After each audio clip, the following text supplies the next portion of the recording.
Hello, hello, hello. Good morning, good afternoon, good evening to you, wherever you are across the world.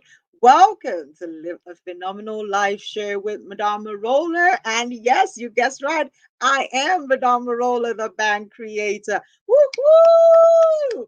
It's great to be here. This is season 5, episode 16.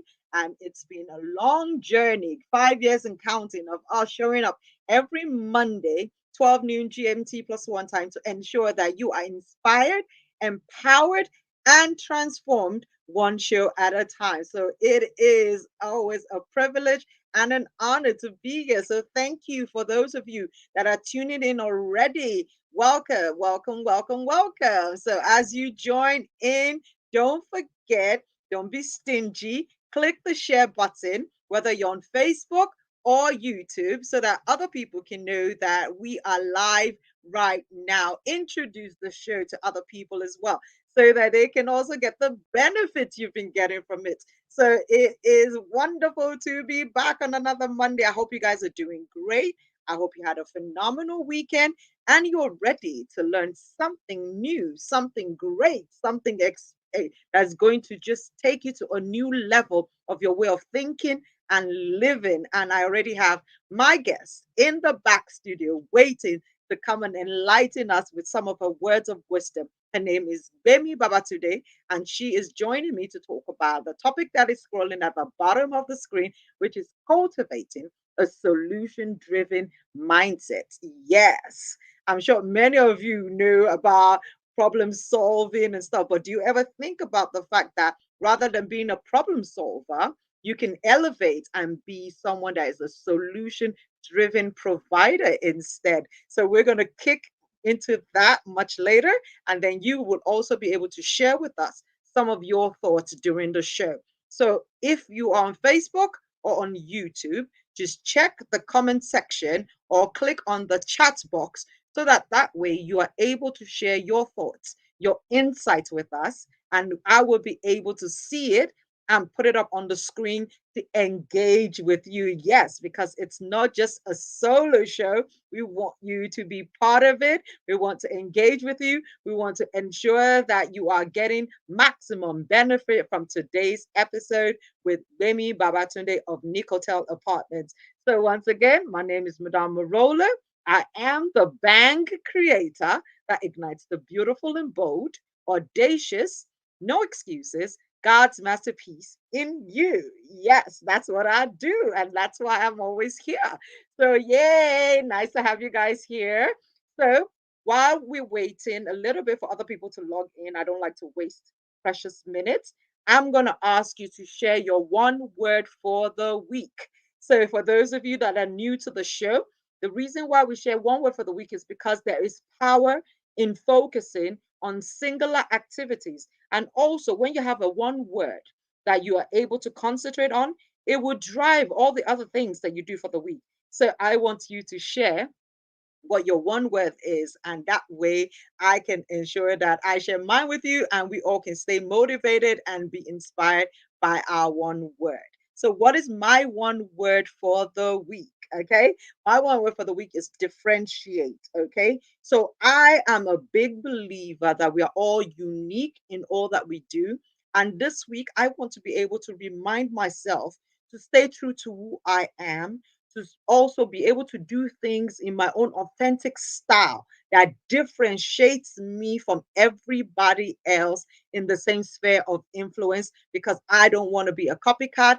I don't want to start to do things unconsciously that I see other people do. So I want to remember that being different is actually a benefit. So my key word for the day, or for the week, I beg your pardon, is differentiate. So I hope you guys have your own one word, and I'm going to also ask my guest to share her one word for the week. So I hope she's taking notes so that I don't just spring it up on her.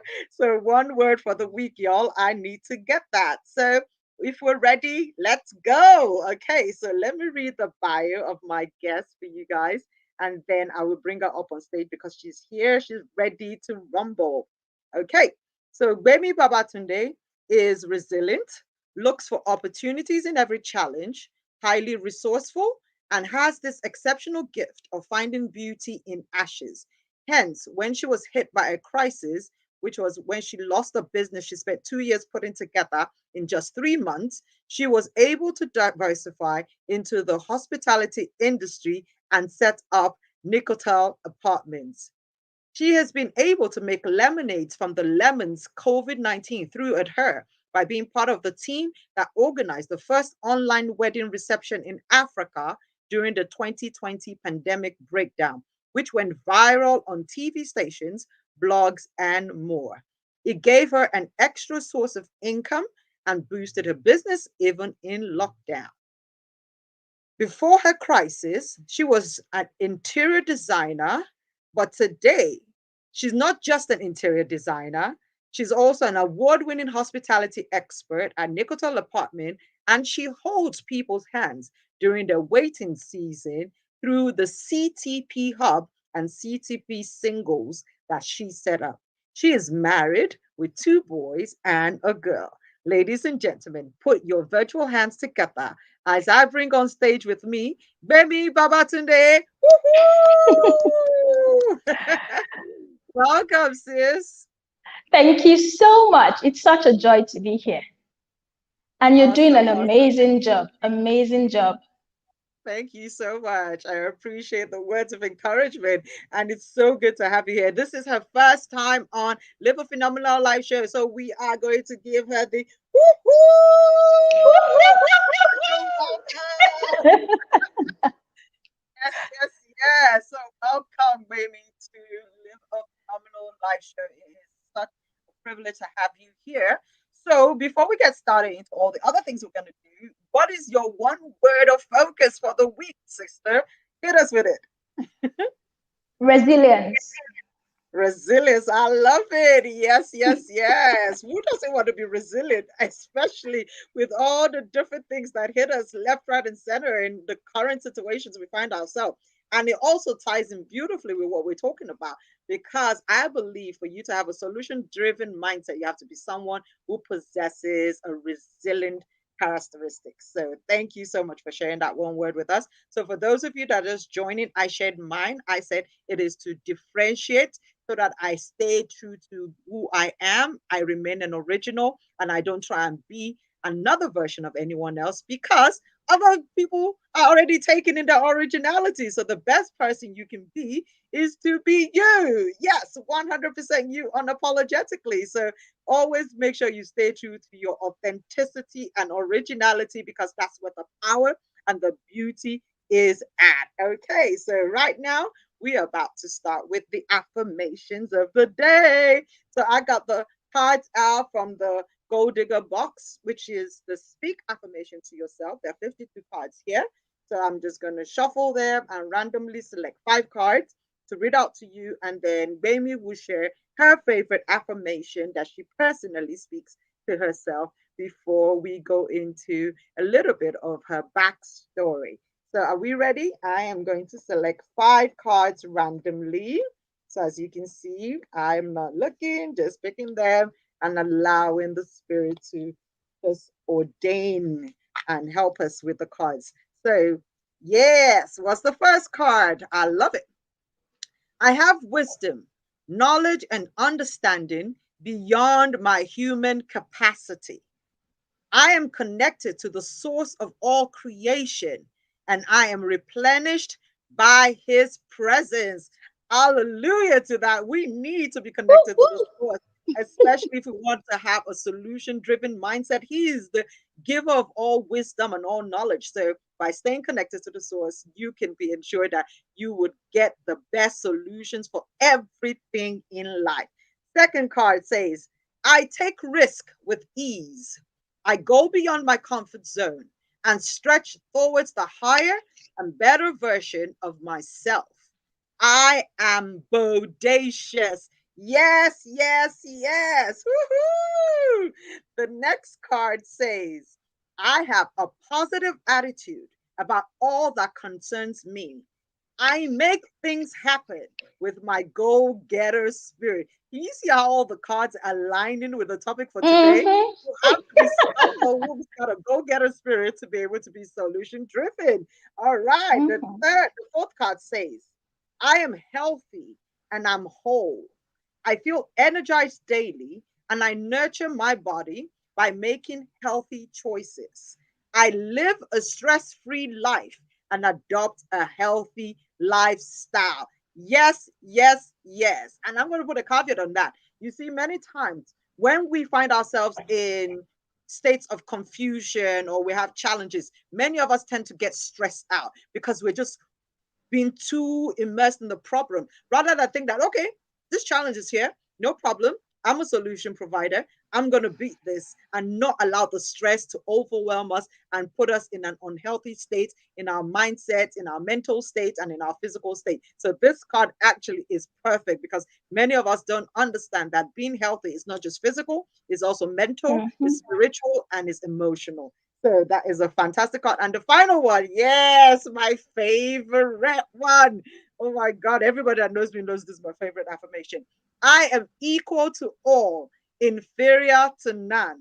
I am living my life as my authentic self and I dazzle in my originality. So you see, this one ties in with my word of the week. Differentiate. I didn't pick this card in advance. So you guys know that this was Holy Spirit inspired. So that is my favorite one. So permit me to read it again. I am equal to all, inferior to none. I am living my life as my authentic self, and I dazzle in my originality. Woohoo! Woo! Yes, yes, yes, yes, yes. Woo! Fabulous. Oh gosh, thank you. I Amazing. see Baby loves those affirmation cards. Awesome, I awesome, sure awesome. do. So you know what, sis? For being here, I'm gonna send you the entire collection of these cards as a gift, Woo, so woo, that woo, woo, woo. so that you can Thank also you have so them much. for your personal use. So thank you so much for being here. So can we have your Thank you. affirmation that you want to share with us? Okay, my affirmation that I love to say, and I say it on a daily basis. I am blessed and highly favored. All things work together for my good, hence I can never be disadvantaged. I love that. I love that. I am blessed and highly favored. Everything works out for my good, and I can never be disadvantaged. That's what you said, right? Yes. Powerful, powerful, powerful, powerful. Thank you so much. Okay, so now we would love to get to know a little bit more about you beyond your bio. So, can you share with us your backstory as to how you ventured into the hospitality business by setting up Nick Hotel apartments, and then also how you've found yourself to be this resilient woman that has been cultivating a solution driven mindset? So, take it away. Okay. First of all, I like to talk about myself in four sentences. I say one, I'm the king's daughter. Yes. Number two, I am light. I bring clarity and understanding. I am a catalyst. I induce change. And I find beauty everywhere, including in ashes. My backstory, I'm going to tell you about how I've been an interior designer since 2010. And by 2014, I felt it was time for me to open an interior retail store. Since I'd worked with quite a number of guests from residential, commercial, done different, different things. And one thing most of my clients had in common was their love for rare pieces. So I felt that if I wanted to open an interior retail store to maintain my current clients and even get new ones in that level, I needed to travel far and wide to stock up my store. Far and wide I traveled. I went to about 6 to 7 different countries trying to stock up my store. And it took me 2 years. Yes, I know 2 years is a long time. But if you grew up in a family like mine, where my mom's constant words, whatever is worth doing at all is worth Mm, doing well. that's You right. either do it and do it well, or you don't do it at all. So those words shaped me. They created the excellence culture in me. So when I stumbled on the words of Perry Sexton, which says, pay attention to details, excellence will come. I knew I had to make attention to details, my secret sauce, and which I still do. Anybody that knows me, work with me, been in anything I do, I dot all my T's and I just put all my highs. um, Fast forward to 3 weeks before my opening. I went to the store and my security man said, Ma'am, there's this particular man that is always coming around. And I was like, okay. So when he comes around, what does he say? He says he's always complaining that how come you've been on this for 2 years? Why is it taking so long? And I was like, what? Why is he so concerned for me? And he said he was always saying that, now wow, how can somebody just lock up a place, just doing it in bits? Are you Buhari's daughter? And for me, I felt okay. Probably he just wanted to have a small talk. He wanted to have a connection with me. So I reached out to him and I just introduced myself. I gave him an invite to the opening and he was very happy. And he came around, him and some of his family members, they came around. I remember that day, May 6, 2016, we opened our doors to the public. Oh, what a joy. Woo! After 2 long years, we finally opened our doors. It was a dream come true. It was two things for me. First of all, it's one thing to have a vision. Mhm. It's another thing for people to see the products and interpret your vision. That means you nailed it. So that was it for me. And everybody was like, oh my God, it's so dainty. It's like you can't place where you got those things from. It's like it's from a wide variety of places. And see, you can even get anything. Oh my God. I was like, yes, the name was Interior Stop Center.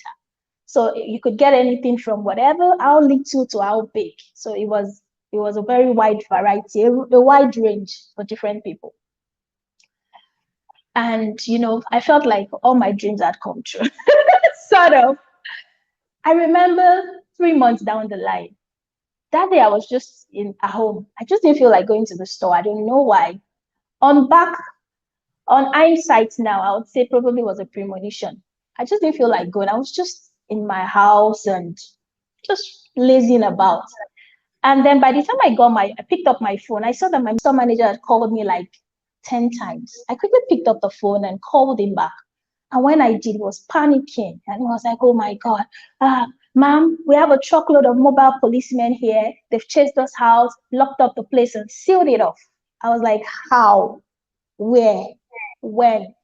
I asked a million and one questions at the same time. And I didn't even get any response. My store manager said they came with a petition and they were actually flinging the petition. So he caught the name of the petitioner. I was like, so he told me, we called FCDA, FCDA said he wasn't from them, they are not aware, they don't know anything about it. So in the evening, they called back. Some people we knew, they called back and said it's directly from the FCT minister, and somebody wrote a petition that we turned residential to commercial. And so it was out of their hands. The only thing the minister asked for is a before and after picture. Now the place is set up. He wants an after picture where it is empty. That there is really nothing I can do about it. We tried everything we could, but alas, there was really nothing we could do. I don't know which devastated me more. The closure of my store or uncovering who the petitioner is. That are the words of the Bible, which says the human heart is desperately wicked. Who can know it? It became so real to me. The petitioner, your guess is as good as mine. The neighbor. It was devastating to me because shortly after I moved in, he reached out to me and said he needed my space because I had a very big compound. I had my warehouse just in there. That could he use it for an event, that he had an event and his compound was not as big enough. And I obliged him without asking for a penny. And the only way this man felt he could pay me back was to actually write a petition. The funniest thing was this man came around and he kept trying to pin it on different people. Oh my God, who could have done this? Who could have done this? But this place is very quiet. Nothing is happening. It doesn't look as if anything is happening there. The people that did this must be very wicked. This is So my store manager now said, when they brought the petition, he just wanted to check if truly was the one. That when they brought the petition, that we were almost able to see the name. We could see his change in countenance. He was so scared. That but the mobile policeman closed it up and we couldn't see. Then you could see a sign of relief on his face. From then on, my life took a downward spiral. I became depressed. I just wanted to be in the house. I didn't want to go anywhere. I felt if I go anywhere, everybody was pointing at me and talking about me and saying, look at her, she failed. After spending 2 years to put something together, just 3 months down the line, everything went south. And I was there week in, week out, months. I would just be on the bed. The day I could have my bath, I would. The day I couldn't, I would just be there. They brought food for me there. They packed my plates. And I was in the dark. I closed up all the blinds. I didn't want to see anybody. My husband was so scared. He tried everything. He gave me options. Okay, let's do this. Let's do that. I was like, I'm not, at that point, I lost the zest for anything. I wasn't interested in anything. And I was there. Months went into months, almost a year. And then I just started hearing all things work together for good to them that love God and are called according to his purpose. I was like, there's obviously no good in this. What good can be in this? There's absolutely no good in this. But the words were so consistent. It just kept coming and coming and coming. So at a point I said, okay, what is the good in this? Because I don't know. I can't see any good in this. And at that point, what I was doing was I was always thinking about every bad thing that ever happened to me because I just wanted to feel worse. I just wanted to feel bad. You know, they say misery loves company, right? I just wanted to feel worse. I was always thinking of everything bad. Then I remembered something a friend said to me.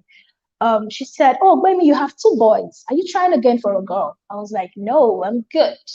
And she was like, oh, sorry. I was like, what does that mean?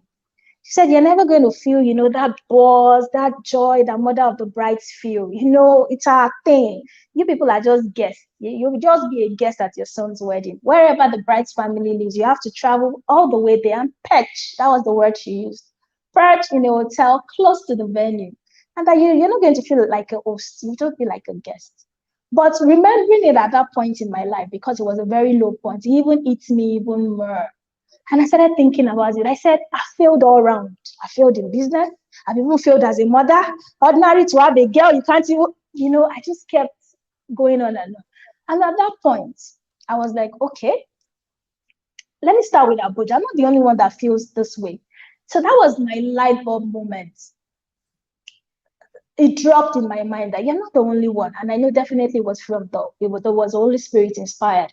That you're not the only one that feels this, that as just boys. There are people like you that feel the same way, that want to experience this buzz. So you can as well create a home that has all the trappings of a hotel. They'll be waited on, people will be at their beck and call, yet it is the home. All the groom's family can pick up rooms, so they could take a 4-bedroom apartment, 5-bedroom, 7-bedroom, as they like, and they would all be in the house. The buzz will be created, the joy will be created. And that was it. So I just told my husband, I think there's something that we can do. And he was like, really? Are you sure? I was like, yes. So we started out by renting. We rented the first. Okay, we tried to rent another one. Then we now decided to start renting to own. You get, we were paying and we were just paying in bits. And before you knew it, it just became Nicotel apartments that you see today. I remember the very first time a groom's family came to lodge here. Oh my God, the very first groom's family. I felt like part of their joy. When I saw them running around, shouting, ooh, and I was just like, oh my God, yes, I actually created that buzz, so-called buzz that she complained about. So at the end of the day, Amazing. I just looked at it like, come, look at this crisis, pain, all those things. We look at it like the Mhm. end of the world. It's actually just a test. If you actually look at it the way it should be, the way you can get a solution, it's a test. God actually wants to elevate you because before it, I was just an interior designer. I didn't think about any other thing. But right now, I'm still an interior designer. I'm into hospitality. I'm a business coach. I also help people hold their hands during the waiting season. I wouldn't have been able to do any of this. And it's changed. He actually built my character. built capacity and all those things. Because now I see things on a different level, different level. Wow. I'll use the same words that Bamidele just used. Great story. And that it's so essential for you to share that entire story for us to be able to understand how you moved from what was known as crisis, something that could have been like the end for many people. But because of the fact that somehow you were able to be solution driven, you ended up taking, as you said in your bio, the lemons and turning it into lemonade. So what someone else used as a source of mockery against you is what you turned into a solution providing service for many people that will be in the same situation as you, whereby you are always going to be the groom's mother and not the bride's mom, and you can still enjoy all the same excitement and paparazzi that all the bride's mom get to enjoy with their daughters and the bridesmaids. So the groomsmen and the groom, as well as the groom's mom, can also have their own time. So that is amazing, absolutely amazing story, and I'm inspired by it. I'm also touched about how you could just roll over all the pain and stuff and turn it into something very creative, something very necessary. And of course, we know that you have a daughter now, so that's also great. So now, My sister's daughter, my sister's daughter. I lost yes, my sister. Yeah. yeah, so you adopted her daughter as yours. That's awesome as well. So that is another wonderful, wonderful thing that just shows us the kind of human being you are. That is beautiful. So, what are the things that you feel helped you to be able to stay in that solution driven mindset? Because many of us don't understand the fact that it's something we have to cultivate. We tend to just see problems and become all frazzled about it, and oh my gosh, this thing is happening, so we've conditioned ourselves to be people that put out fire instead of trying to think ahead, that in case this happens or that happens, what can I do? So people don't understand that there's a difference between being a problem solver and being a solution driven person. So can you share with us some of the things that has helped you personally to be a solution driven person? Okay, the very first one is my growing up. My mom is a Christian, and she was just not just a Christian by words, but in deeds. So right from a very young age, I remember Mm, primary school. Whenever we had issues or problems, my mom would tell us to hold our hands together and pray. She says that the Bible says that if two people shall agree on a thing, he says he would answer. And I remember a particular one, I could never forget that. This was it was in primary school. I can't remember the exact class, but I was in primary school. And we had this house, we had this tenants, and it was given to these businessmen, some Igbo businessmen. And the first few years they paid in bulk and everything. After that, they stopped paying the rent and they said we should take them to court. And you know how the court thing is, they will be staying there for free while you're in court. So it was that like that for a while. And my dad was troubled. And my mom said, why are we going to court? Why are we stressing? And when we have God. And that day she held our hands and said, those people there's those people that God should settle this thing and they should come and pay the money, bring the key. Okay, no, what happened was that eventually they left, but they took the key with them. So because they took the key, we couldn't have access to the building and we couldn't give it out. It was just wasting away there. And we just needed them bring the key, just bring the key for us. But they did not. So my mom said they should bring that key the next day. And we prayed. We use different Bible verses to pray. Would you believe it that the next day, I remember I just got back from school and I actually looked out. I was the person that saw them. I was outside the gate and I saw them driving in. When I saw them, I was in shock. I ran inside. I was like, mommy, those people are here.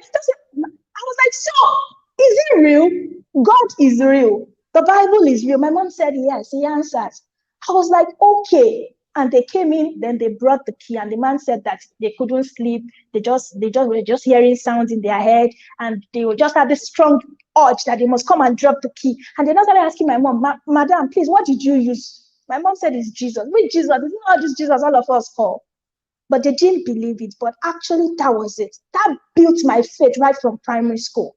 So for me, when I read something in the Bible, I'm not just reading stories, I'm reading a promise. It built my faith right from a tender age that so far it is written in the Bible, it will come to pass. That was one of the major things that built my faith. So my anchor is Romans 8:28. I said it earlier when I was talking about my affirmations, that all things work together for my good. So even if it doesn't look good, I understand that it's for my good. So I don't understand the process, but I know the end is good. So that immediately, so what I do is I start looking for the good. I start looking for the good. I'll say, what is the good in this? What is the good in this? And the more I keep trying to search for the good, I find it. It is whatever you focus on that you would find. If you see it as a problem and you're looking for the problem, you won't find it. But for me, I'm looking for the good. Remember, we're meant to have this show last week before something came up. Yes. And what came up was that my people double booked. It was a serious double booking. And I couldn't disappoint any of them. They had paid. It wasn't even about the money, but it was for a wedding. How can I call some people a week to their wedding and tell them there was a double booking? I couldn't do that. So what I did was immediately it happened, I just looked at it and said, what is the solution to this? God, why did this happen? What's the good in this? And immediately I was just like, yes. We were trying to fix the last building so we could have an extension. But we've been dragging our feet on it. We've been like, okay, we'll do it. But immediately that thing happened, I was like, yes, the good in this is God wants us to speedily finish up this place. That is the good in this. And we got to work. We were working like jackies, morning to night, and it was crazy. But guess what? We finished up. They stayed there. And at the end of the day, it was for our good. So number two thing I'll say is just the way you look at it. Change the way you look at it. You're looking at the problem. Crisis in China, it means two characters. It means problems and it means opportunities. So it is, if you focus on the problem, all you'll see is problem. If you focus on the opportunities, you would see a lot of opportunities. So the first thing I would say is change the way you look at the problems. Nobody has solution to any problems. What you do is you change the way you look at it and solutions will gravitate towards you. Nobody has the solution. It gravitates towards you. The solutions will come to you. And that is exactly what happened with that analogy I gave you. So the first one is have an anchor. My anchor is Romans 8:28. Everything is working together for my good. Number two, I focus on the opportunities. I start looking for that good. I focus on it and I find it. Number three, I would say is, remember in primary school, when they give you maths problems, what do they call it? They'll say, solve these problems. Can you remember? Yeah, absolutely. They'll call it solve those problems. And when you're able to solve those problems and you pass, what happens to you? You feel good. And you get promoted. Mm-hmm. When you pass a test, you get promoted. So see it as a test that when I actually pass this test, I would be promoted. So when you see it that way, you start looking at it as trying, focus on it, focus on these problems and how do I solve it? There are much problems that you might not get to the end, but they back workings now. So you do the workings up to a point. You just realize that ideas are coming in. Another thing I would say is have a unilateral focus on the problem. Have a unilateral focus on the problem. When you have a unilateral focus on the problem, away from the noise, all these inventors that we see, all they do is they have unilateral focus on a problem. and they stay away from the noise. Most of these inventors, they look cuckoo. They're always away from everybody. They just focus on the problems, and they are there day in, day out, night, day, morning, night. And guess what? Solutions gravitate towards them. I'm going to tell you the story of Nikola Tesla. Nikola Tesla. Yes, he wasn't the one that made the Tesla cars, but the car was named Tesla as a tribute to him. He invented electric motors. He invented remote control. So he's the one that allowed us to use remote controls today, Nikola Tesla. This man says when he wanted to invent electric motors, he's known as he's most famous for inventing electric motors, which is the motor that is used for anything electric today. He said when he was trying to invent it, he was just focused, day in, day out. He was just looking at it. And what's the solution to this? How would he put this together? And there was this particular day, he was just walking in the park. He was walking in the park and he was just going.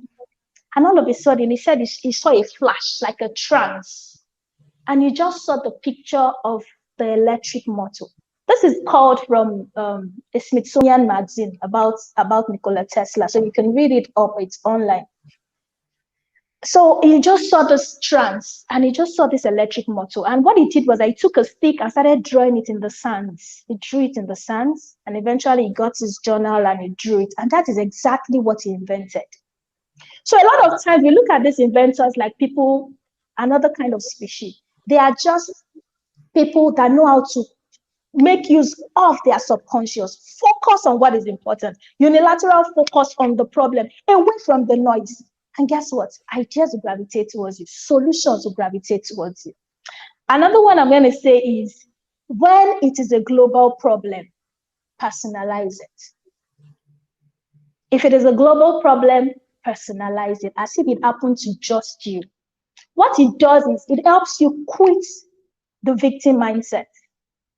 Because a lot of us, once there's a global problem, all of us have this victim mindset. It happened to everybody. It happened to everybody.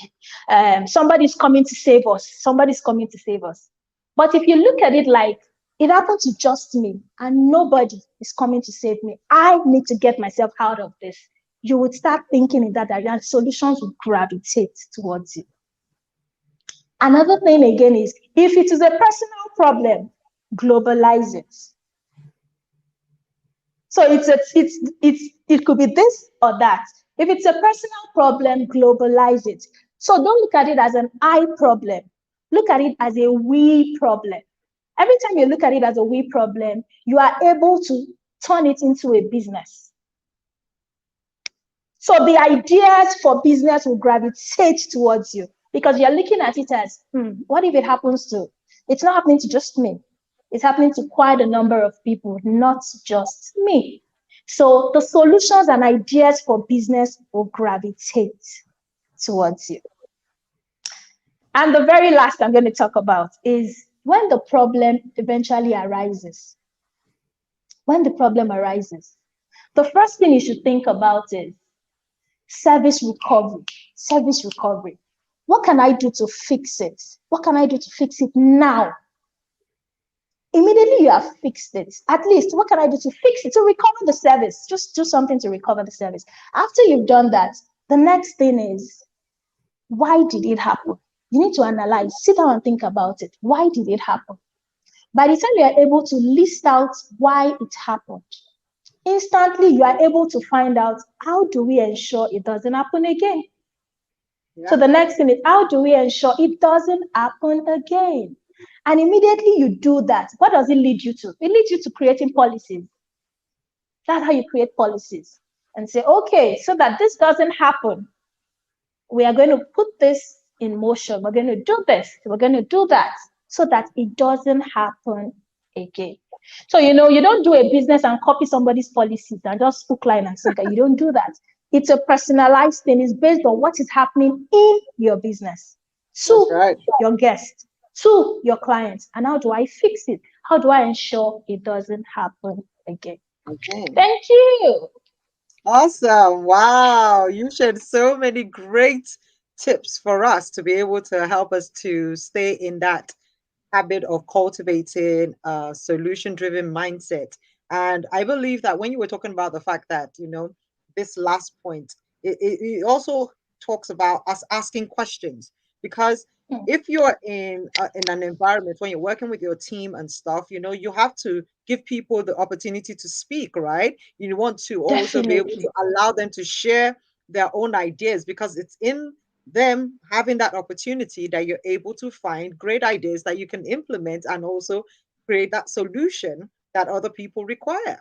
And I love that fact that you can create a culture within your organization, within even your home, your family, to say that, what, if we allow everybody else to feel that your opinion matters, your thought process matters, your imagination, ideas matter, and anytime we sit it together, please feel free to speak up. It just empowers everybody. So I think it's about that Yes. empowerment culture. Empower Yes. everybody to feel Yes. like their voice matters, their idea matters, and give them the opportunity to keep on exercising their creativity and imagination. We say that creativity is stifled because many times people will be like, oh, what if I say it and it sounds stupid, or the person doesn't understand it, and this and that. We then decide, oh, I'm not just going to say anything so that my boss doesn't think that I'm not the sharpest tool in the box and all those kind of things, or we get shut down. So it's good to have that. And I want to add that also, um Amazing. For me, when we do the analysis, when we analyze why did it happen, it's before the staff, they are the ones analyzing. It's not from here. So let's analyze why did it happen. So yeah, everybody keeps talking. There's one thing I say in my meetings. You must have something to say. You can't come to my meetings and not have solutions. You must have something to say. So they all know it. Before the meetings, they are thinking, what will I say? Because she's going to ask me something. And yeah, you'll be shocked that the best answers come from the least expected places. The least expected places. I remember a particular time we had this issue and we were thinking of how are we going to solve it. Everybody had come up with things because I'm always everybody must say something. Because you are the ones closest to this client. You are the ones closest with this guest. You are the one that understands exactly what is going on. You cannot just stay high and be putting up policies. It has to come from these people. They know them the best. And I was like, okay, how do we solve it? Eventually, it came from our laundryman. It was the one that gave us the solution. These people have very native sense. It's not about education. It's not about going to school. He gave us a perfect solution. I talk about this every time with Joy. Even at meetings, I'll be like, can you remember it was Mr. John? Because the solution was amazing. And I was like, whoa, oh my God, that is it. He got it right on the dot. Most times, even most of our guests, the guests that have become family, they are the ones that we had issues with, but because we recovered the service so well, they came back and gave us reviews about it. I yeah. remember And a also that's why particular you situation. having feedback works really well, because sometimes we don't Amazing. want to get the criticisms. So, but we're able to embrace the not so good and then turn it for our good by saying that, Yes, okay, if this is a repeated feedback that is negative, then that means we need to work on it and become better. So yes. embracing feedback would allow us to be able to actually be better solution providers. Yes, and I embrace it. I am in love with those that tell me. I don't see it like, oh no, because they are helping us. What if they keep quiet and just go away? They won't even Mhm. know what the problem is. Then you lose a lot more people. But That's because one right. person stood up to tell you what the problem was, you were able to save the day and you want that person back because you recovered the service and won a whole lot more people that could have left. So feedback for me is, oh my God, I embrace it with joy. Yeah, and taking responsibility and ownership of any problem or mistakes that has occurred. Many people tend to play the blame game and say, "Oh, it's not my fault. It's the people in the technical department, or it's the people in the food department." And instead of just collectively own the problem and say, "Okay, you know what? If Yes. I mess up, we all mess up, because there is no differentiation between who is who. Everybody just sees all of us as Nicotel apartment, as Madame Merola. Exactly. So if things go wrong, it's on all of us. So we must always have that inclusivity in saying that we own the problem and together we're going to solve that problem. So I think that also helps Exactly. because when they know that, oh, they're not going to shift the blame on one person alone, then you'll be able to say that it's our problem. As you said, make it globalize it. So this one you say, make it a corporate problem rather than an individual problem, and say, Individual so how do we solve this so that it does not repeat itself again? I itself. I'm really going to love give you a scenario, something that happened. We had a makeup artist. She came to make a guest up, so she wasn't even our guest. And she parked her car, and when she was leaving, she was trying to maneuver and drive out. So the security man was directing her and she shouted on him, I can see. Don't direct me. I can see. Maybe she had this, sometimes women have this defensive, oh, maybe he's trying to direct me because I'm female. I don't know. But she just shouted at him, I can't see. You don't bother. And the guy left her and she started driving. So what happened was that the security man opened the gate for her, but he wasn't standing there because it is a remote controlled gate. Yeah. Apparently, the makeup artist probably hadn't seen the remote controlled gates before. So as she was trying to maneuver, when she saw that the gate was opening without anybody pushing it, so it startled her and she hit her car. Wow. When she did, the staff came out. They helped her. They got her a panel beater because she was stuck. They got a panel beater to remove her door, help her out, and the guy was directing. She was sober. Yes, he was, and all that. And she left. 30 minutes after, she put it on social media. I hit my car at Nicotel apartment. Oh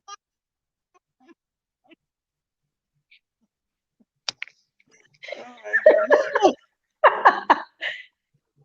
I would say she did not lie because she said, I hit my car at Nicotel apartment, but there was no context Which to is it. a fact, but not the truth in Not entirety. the truth. So anybody that reads it will not understand what happened. So the person might think, oh, it was a Nicotel apartment's negligence that allowed Mm-hmm. her to hit her car. So, when all the staff saw it, they were all boiling. They were mad. They were really angry. With everything we did for this lady, how can people be this weak? So I saw it. Then I went there and I made a comment. I was like, oh, sorry about your car. Even though the security man tried to direct you, but you insisted you were fine. We're still so sorry you hit your car. So she came, made a comment beneath and said, yes, it's true. Thank you, Nicotel Apartment. And that was the end of the thread. If I I did love not it. take the actions, if I did not take the bull by the horn, it might have become a serious case because people will start commenting, oh, Of where did they course. hit your car? And she's not going to tell them that it wasn't a mistake, that she was going to put everything on us. So when I got back, I was like, let's just analyze why this happened. And all of them, they couldn't reason beyond. They couldn't reason beyond. She's wicked. She's bad. She's this. And I was like, hold on. Let's look at this analytically. We say we are the number one caring apartment in Abuja, right? Yeah. So she hit her car. We did everything we could do there and then. We got it fixed for her, at least to a level, and she left. I said, did we call her afterwards to ask how she was doing? Even though she wasn't our guest, but at least she hit her car in our place. And all of them were like, oh, Ma, where are you taking it to? I was like, yes. I said, so let's look at it very well. If somebody walks around your house and they hit their leg, probably their leg went into a ditch or something, and they have an accident and they have to be taken to the hospital. And after you took them to the hospital, you never called back to ask how they are doing. I said, they will feel neglected. I said, so how do we ensure this doesn't happen again? And I was like, okay, so policies. When anything goes wrong, this person has to call the guest. This person has to call the guest immediately. The guest leaves. Another person has to call. Two people will call when anything goes wrong. And that was how I was able to put a policy so it doesn't happen again. So if I was just looking at it from the point of We did everything we could. She's been wicked, but we're not going to be able. We're not going to be able to fix it and ensure it doesn't happen again. Fine, she wasn't our guest, but if we did that, she could have become our guest. Fantastic. And you've already answered the next question I had for you, which was about the fact that many times it's when the problem arises that we try and find solutions. Now, what do you do to mitigate future problems from arising? And you've just answered that you saw an avenue to be able to course correct any future problem that would arise, and how a methodology of how to solve it is already in place. So if such a thing happened Exactly. again at your premises, they already have a blueprint of what to do. That after the guest has been taken care of, there must be a follow up and then another follow up check, just to make sure that that person knows that we are not just saying that we care about you, we actually practice what we say. So I love that because you've Exactly. already answered the question, because that's what it is about: cultivating a solution driven mindset, looking ahead before a problem comes into play. Because many times, as I say, people tend to be fire extinguishing approach lifestyle kind of way. Wait for the fire to come and then figure out how to put out the fire. What about thinking about how you can ensure that the fire doesn't even come up in the first place? So before the whole building is erupted, what do we need to put into place? Sprinklers and this. Do we have enough of? Do we have Exactly. fire resistant materials and fabrics, or use paint that is not going to, all manners of things. You think about it in advance to ensure that, okay, if this is the worst case scenario, how do I ensure that we can deliver or solve this problem before it escalates?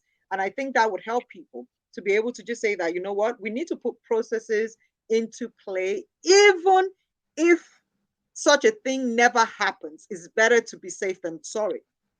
And Exactly. as I'm just talking to you now, my mind is just drawn to next cash and carry that burnt down.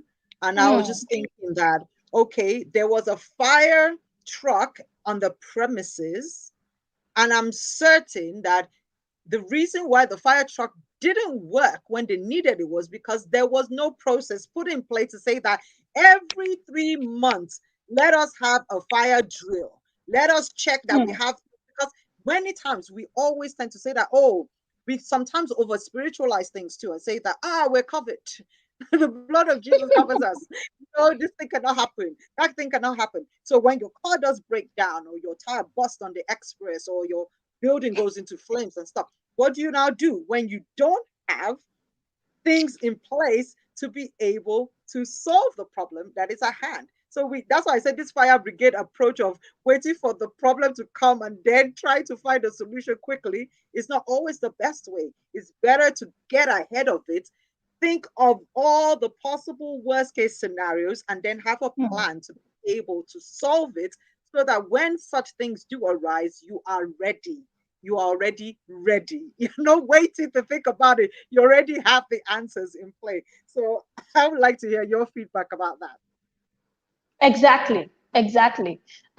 We should have policies and we should drive those policies. It's not just about having the policies, but it should be driven. It should be driven. It should be driven. So probably next cash and carry, for instance, they have policies that there must be a fire truck on the premises, but they did not drive the policies. So it's not just about having it, but you should drive Mhm. it. Very true. Very, very true. And this works in every sphere of our life, whether it's personal or Every square. professional. That having policies, having plans, having systems in place, it doesn't work itself. Somebody has to work it. Yes, The plan yes, does not work itself. The system doesn't work itself. Somebody has, and that's where effective communication is also key. And yes, dissemination of information is also very key. So if I know something, but then I do not inform the rest of my team about that thing, then it's also useless, because they are going to be at the back foot when the problem arises, because it's, oh, we never knew. We never knew. So we can't keep on holding key information to ourselves when we know that we cannot work in isolation. So we must be very eager to share information with our team and let them also, so if there's a level of hierarchy in your organization, share with your senior managers, let the senior managers share with the next level managers and True. supervisors until it trickles down to the security guards, to the cleaners. Everybody's on board and knows exactly what to do. So just like I said, when there's a fire drill, they already know that when there's a fire drill, this is what you're going to do. And you put it into motion as often as possible, just to say that. So when there's a real fire, everybody's not going to, pandemonium doesn't strike. You know Mm. exactly what to do because we have been working the system. We have been Yes, planning in advance in case of adversity. We're not praying for it to come, but we want to be prepared. So I believe that preparedness in not just things that we want to see in terms of financial revenue and stuff, in everything else is so important for us to be able to cultivate that solution driven mindset. So I'm going to read a exactly. comment that Babidele put here. He said, people don't do what you expect. They do what you inspect. Exactly. Wow.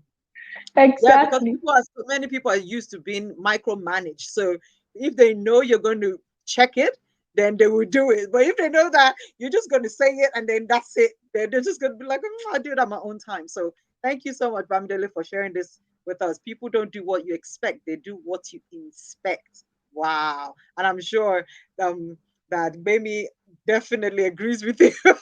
Someone that Definitely. has to, Definitely. has to micromanage so many people at her premises. Okay, so Definitely.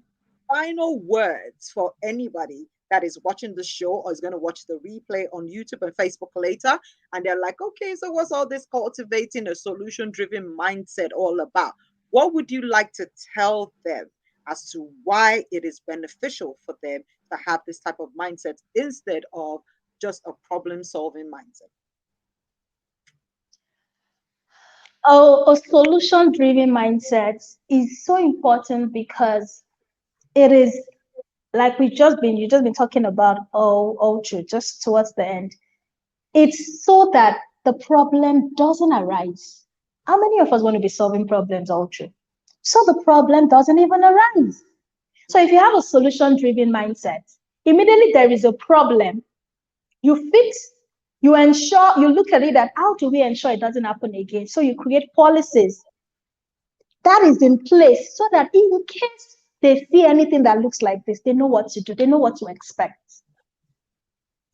It helps reduce unnecessary problems. You don't need to you don't waste unnecessary funds.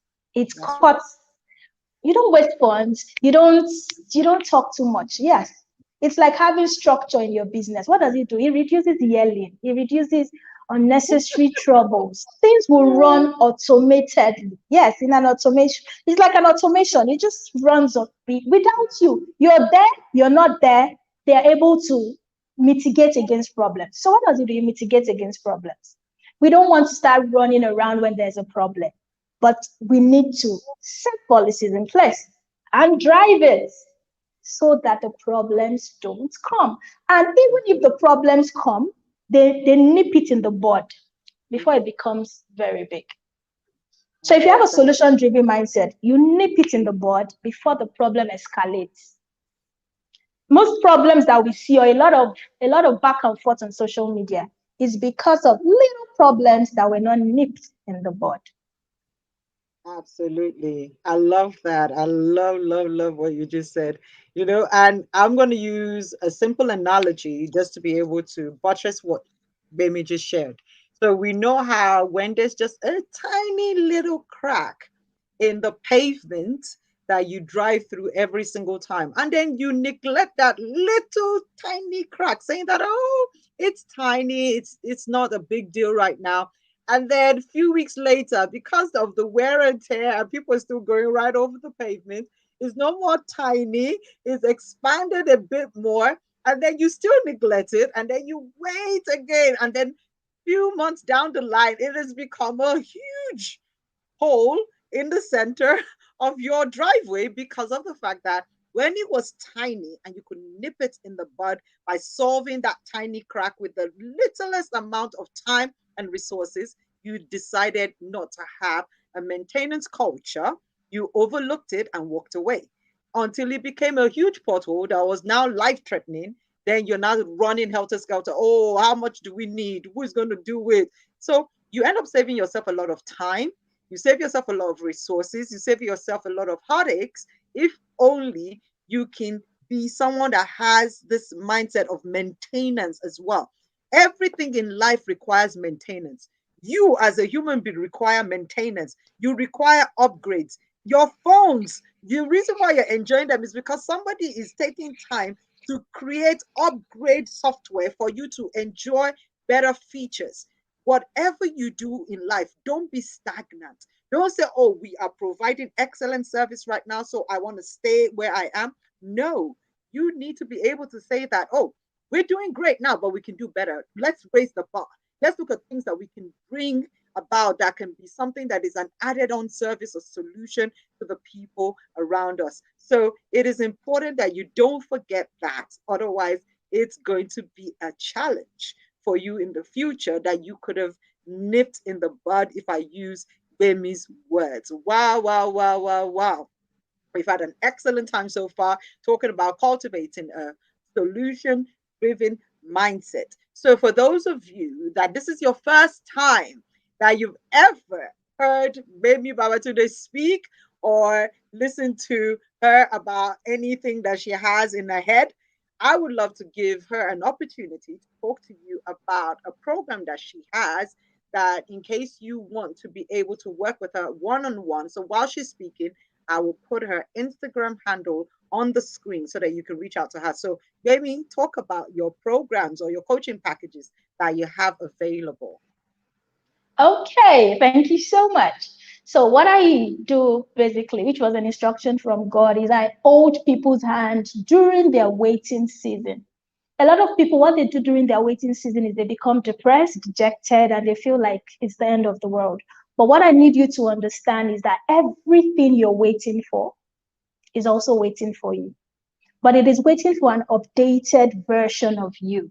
So, a waiting season actually is a time for you to build capacity to receive what you're waiting for, competence to drive what you're waiting for, and character to sustain what you're waiting for.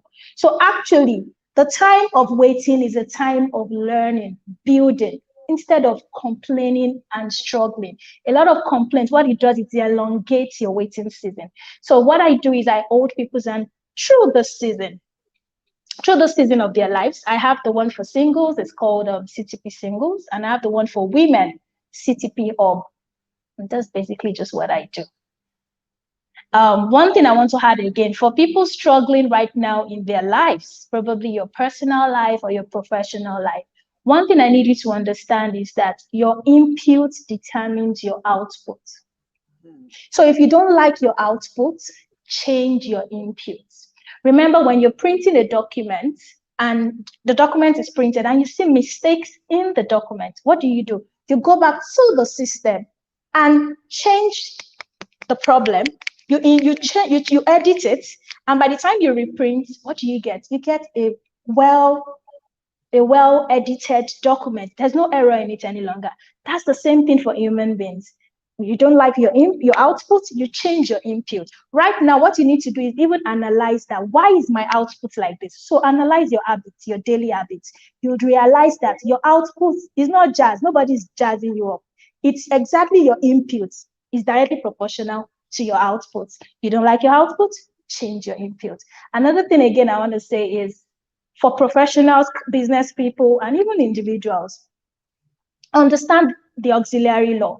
It states that the reward we have in life is directly proportional to three things. One, the demand for what we do, the proficiency in doing what we do, and the difficulty in replacing us. So think about it. I'm struggling. What's the demand for what I do? How proficient am I in doing this? And how difficult is it in replacing me? If all these answers are low or no, you know you need to work on it. Thank you so much. Those are my last words. Thank you so much, baby, for sharing that. And as you see, I put her Instagram handle so that you can reach out to her. You can follow her on Instagram and also send her a DM if you're interested in any of her coaching packages. So we are 4 minutes past the hour, so we need to end the show. So before we do that, let me just ask a couple more questions about personal self that are fun, just for us to get to know a little bit more about who Gbemi Babatunde is. So, what is your favorite color, Gbemi? Now it's white. It used to be red, Okay, the but meaning will now it's change. white. Awesome, nice. And what is your favorite food? So you can share a local dish and an intercontinental dish. I'm a local girl. Rice and stew. Just rice and very tasty stew. Oh, Simple. awesome. Simple as easy as ABC. That's good. So, have you even if you've written a book before, if you were to write a book in this current season and time that we're in right now, what would the title of that book be? Crisis to purpose. Crisis to Purpose. Okay, that's interesting. And I believe that book, that title already exists by my very good friend, Sam Ekundayo. He's written a book called Crisis to Purpose. So that's interesting that you Oh. chose the same title as well.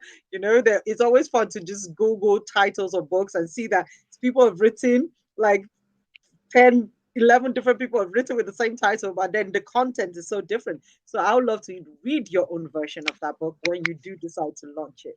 So if you know how at the end of the day it's appointed to all men to die, so we all have a day that will no more be here on this earth.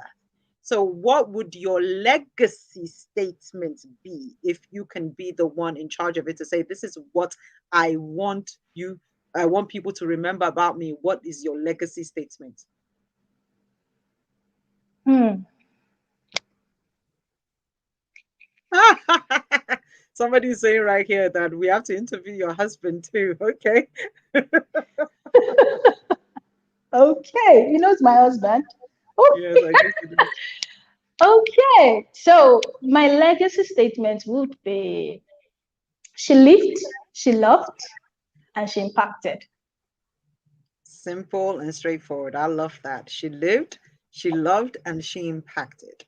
Ladies and gentlemen, it has been so much fun. It's been a lot of thought provoking and also enlightening time with Baby Babatunde, the MD of Nicotel Apartments, Abuja.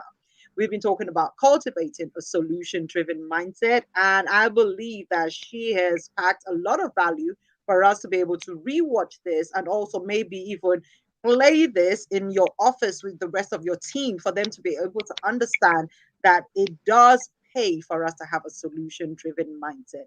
Thank you so much for joining us. We do appreciate your time because you could have chosen to be doing something completely different.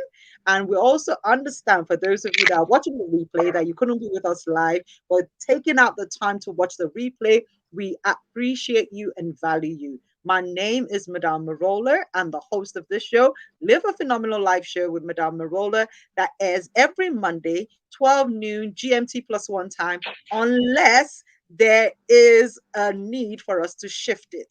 I am called the Bang Creator because what I do is ignite the beautiful and bold, audacious, no excuses, God's masterpiece in you. I believe that each and every one of us has been called not just to be phenomenal in life, but also live a phenomenal life because you have what it takes.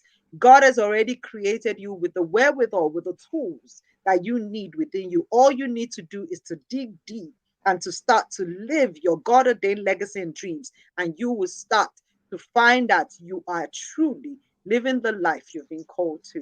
I look forward to you being a part of the show again. And I have a private chat for my guests. I need to. Okay, so she said she wants to share. I like that. She's very eager. She said, I want to share what phenomenal life means to me. So I believe she will share that for us to end the show. So, Baby Babatunde, what does living a phenomenal life mean to you? Yes. A phenomenal life means to me is a life that pants after God to get divine intelligence for time and implement. Perfect. I love it.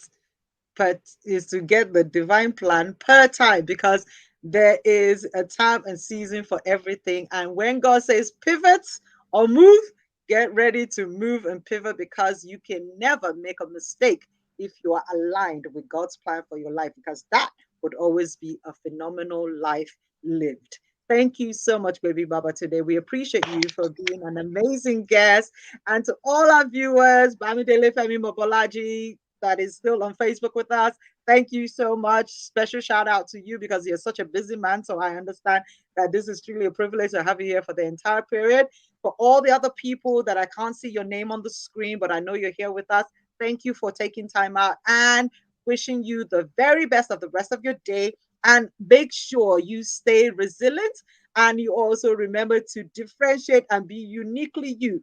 Do you 100% because no one else can be you in this world. Be phenomenal in every way, show up unapologetically, and live a phenomenal life always. So, next time, take care and God bless you. Bye bye, everybody. Bye.